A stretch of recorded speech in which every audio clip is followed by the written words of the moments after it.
खरात प्रकरणामध्ये आता राजकीय घडामोडींना वेग आलेला आहे। एकीकडे खरातची एसआयटी कडनं चौकशी सुरू आहे, तर दुसरीकडे चाकणकरांसंदर्भात एनसीपीची बैठक आहे। चाकणकरांचं महिला प्रदेशाध्यक्ष पद देखील जाणार का असा प्रश्न आता उपस्थित केला जातोय, कारण गेल्या 5 तासांपासून खरातची एसआयटी कडनं चौकशी सुरू आहे। रुपाली चाकणकर यांना हटवण्यासाठी आता राष्ट्रवादी काँग्रेसची देखील बैठक पार पडते। या दोन महत्त्वाच्या घडामोडी आपण पाहतोय।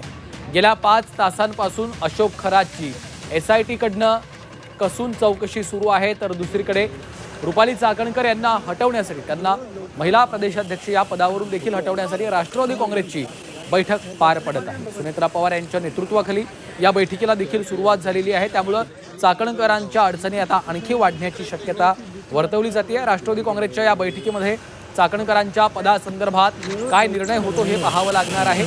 राज्य महिला आयोगाच्या अध्यक्षपदाचा त्यांनी कालच राजीनामा दिलेला आहे आणि त्यानंतर आता महिला प्रदेशाध्यक्ष पदावरून, राष्ट्रवादी काँग्रेसच्या महिला प्रदेशाध्यक्ष पदावरून देखील त्यांची हकालपट्टी होते का, त्यांचं पद काढून घेतलं जातं का, याकडे लक्ष लागलेलं आहे। आणि त्याच संदर्भात ही राष्ट्रवादी काँग्रेसच्या महत्त्वाच्या नेत्यांची बैठक सुनेत्रा पवार यांच्या नेतृत्वामध्ये सध्या सुरू झाली।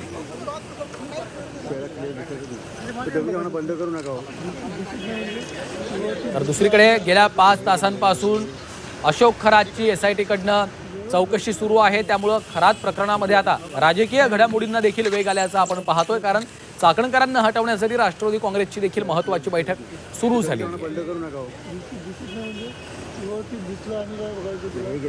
आणि थेट जाऊयात, आमचे प्रतिनिधी सागर गायकवाड सध्या आपल्यासोबत थेट जोडले गेलेले आहेत। सागर, आपण पाहतोय गेल्या 5 तासांपासून ही सगळी चौकशी आता सुरू असल्याचं देखील कळतंय। काय सध्या या संदर्भातले अपडेट आहे? आणि दुसरीकडे चाकणकरांसंदर्भात देखील आता राजकीय घडामोडींना वेग आलेला आहे, कारण राष्ट्रवादी काँग्रेसची बैठक सुरू आहे।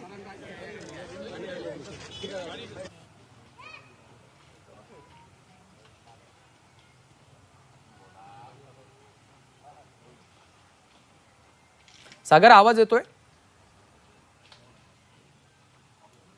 हो सागर, गेल्या 5 तासापासून आपण गेल्या 5 तासांपासून ही सगळी गेल्या 5 तासापासून ही खरं तर चौकशी सुरू आहे।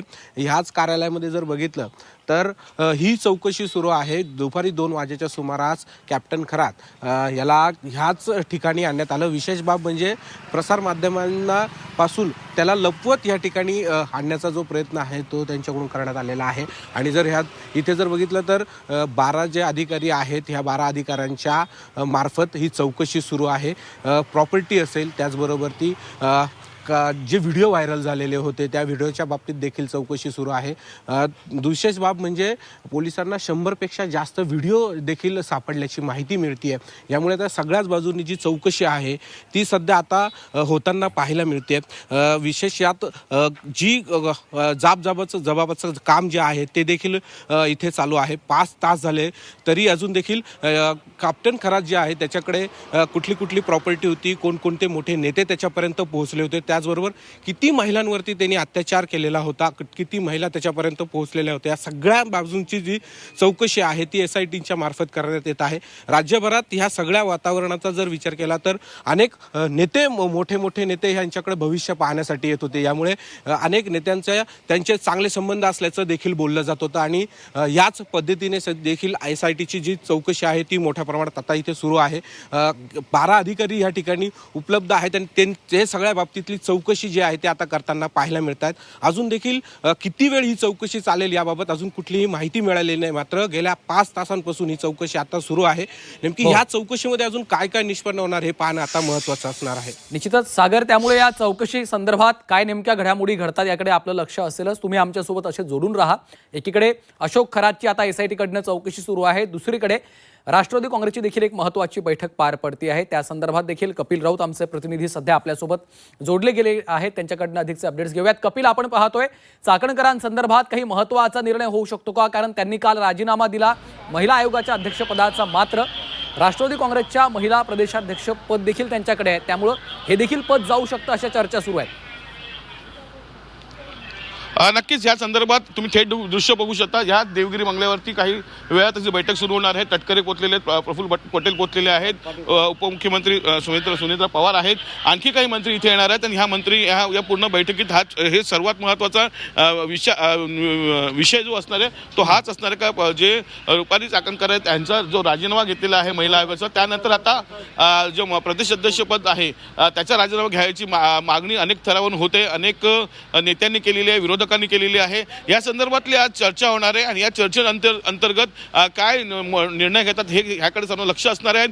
त्या पदाचाही राजीनामा घेतात का, त्या पदाचाही त्यांना त्याग करावा लागतो का, याकडे तर सर्वांचं लक्ष लागलेलं आहे. महत्त्वाची ही बैठक असणार आहे आणि या बैठकीची सुरुवात काही वेळातच होणार आहे. आता हळूहळू नेते जी मंडळी आहेत राष्ट्रवादीची ते ह्या देवगिरी बंगल्यात पोहोचण्यास सुरुवात झालेली आहे.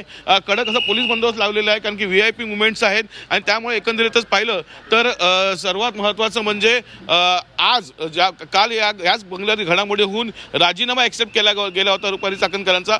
आता जो प्रदेश अध्यक्ष महिला हा जो पद आहे ह्याचा राजीनामा ॲक्सेप्ट करतात का मंत्री, ह्याकडे पाहणं गरजेचं असणार आहे. परंतु खरं तर पाहिलं तर काल ज्या प्रकारे राजीनामा ॲक्सेप्ट केला त्यानंतर आता प्रदेश अध्यक्षपदाचाही राजीनामा ॲक्सेप्ट करू शकतात अशी हलकी चर्चा सुरू झालेली आहे. परंतु खरा निर्णय जो आहे या बैठकीनंतर होणार आहे. या बैठकीनंतर खरा जो निर्णय तो समोर येईल. निश्चितच त्यामुळं राजकीय घडामोडींना देखील आता काहीसा वेग आल्याचा आपण पाहतोय. राष्ट्रवादी काँग्रेसच्या या बैठकीमध्ये नेमकं काय ठरतं यावर आपलं लक्ष असणार आहे. दुसरीकडे सागर देखील आपल्याला SITच्या चौकशीमधून नेमके काय अपडेट्स येतात यावर आपलं लक्ष असेल. तुर्तास दोघांचं देखील धन्यवाद या सविस्तर माहितीसाठी.